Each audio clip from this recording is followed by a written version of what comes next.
Welcome to Raw Perfect classes. In this video, I will discuss about PTU's PYQ 2020 to 2023 question answers. These questions I will discuss.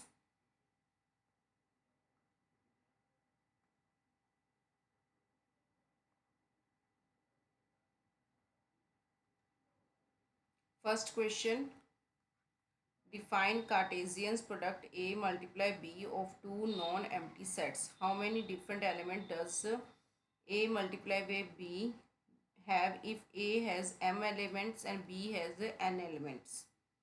तो इस questions को हमने define करना है। तो कैसे करोगे, आप लिखोगे cartesians product A multiply B, cartesian product of two non empty sets A and B is the set of all order A comma B where A belongs to A and B belongs to B लिखोगे। फिर लिखोगे A multiply B और curly brace से शुरू करोगे, bracket के अंदर आप A comma B bracket close ये वाला साइन डालोगे पाइप का, A belongs to A, B belongs to capital B. If A has m elements, B has n elements. That means कि जब हम A और B elements को multiply करेंगे, इनके elements को sets के, तो m into n होगा. For example, we have given A elements 1 और 2 और B elements हमें given है 3 and 4. तो इनका कार्टेशियन प्रोडक्ट हम जब निकालेंगे तो आपके पास आंसर में क्या आएगा, 1 मल्टीप्लाई 1,3। नेक्स्ट क्या आएगा हमारे पास पेयर 1,4। नेक्स्ट पेयर हमारे पास क्या आएगा 2,3 और क्या पेयर बनेगा 2,4। तो ऐसे आप इनको मल्टीप्लाई कर सकते हो। ठीक है, ये cartesian product A comma B बन गया।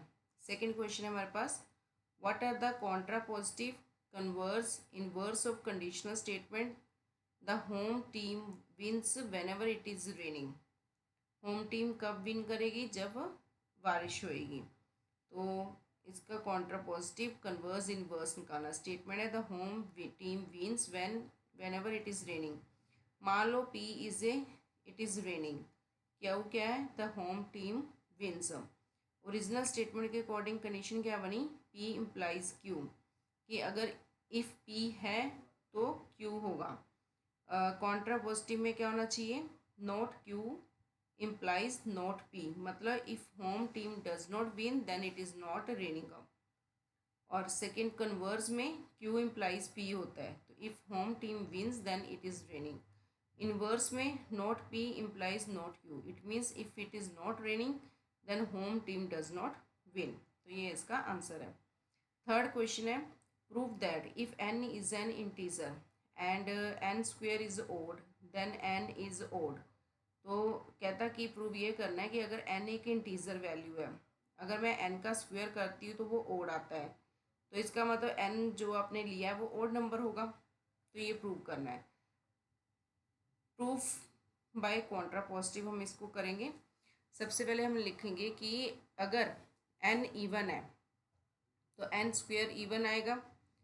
Suppose n equal to 2k even number ले लिया मैंने, तो इसका मतलब n स्क्वेयर दोनों साइड से स्क्वायर किया मैंने, n square is equal 2k the whole square that is equal to 4k the square 2 bracket star 2k the square that is even number. अगर मैं n स्क्वेयर ओड लेती हूँ तो n must भी odd है। तो ये इस तरह आपने इसको प्रूव कर दिया। ठीक है, next question, what is the power set of set ए 0 1 और 2। इसका पावर सेट आपने बनाना है।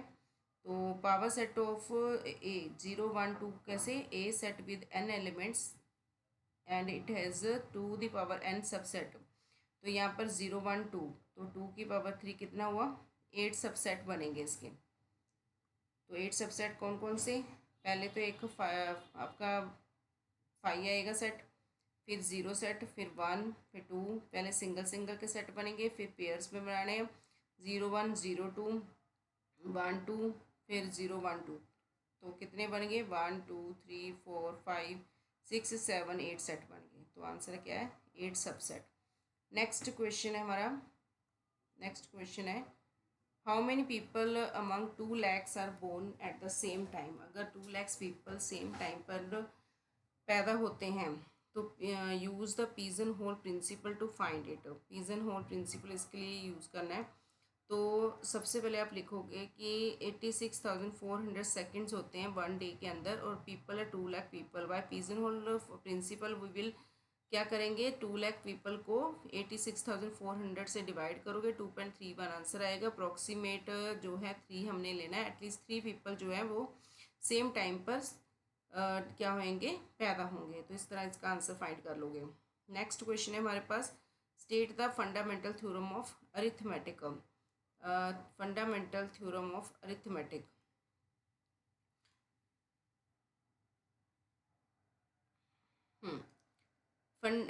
इसमें हम लिखेंगे एवरी इंटीजर, हर एक इंटीजर जो है greater than 1 can be written uniquely and up to the order of factors as a product of prime numbers.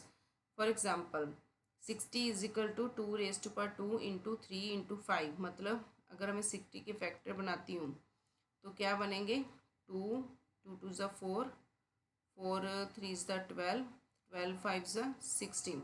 तो सभी नंबर्स जो हैं वो कौन से बन रहे हैं, प्राइम नंबर्स है। तो वो क्या कह रहे हैं कि एवरी इंटीजर जिसमें n ग्रेटर देन 1 है एंड और can be uniquely written and up to order of factor, और प्रोडक्ट जो होगा इनका सभी प्राइम नंबर्स का प्रोडक्ट इसमें कंसीडर किया जाएगा। तो फंडामेंटल थ्योरम और अरिथमेटिक ये है, दिस फैक्टराइजेशन इज यूनिक।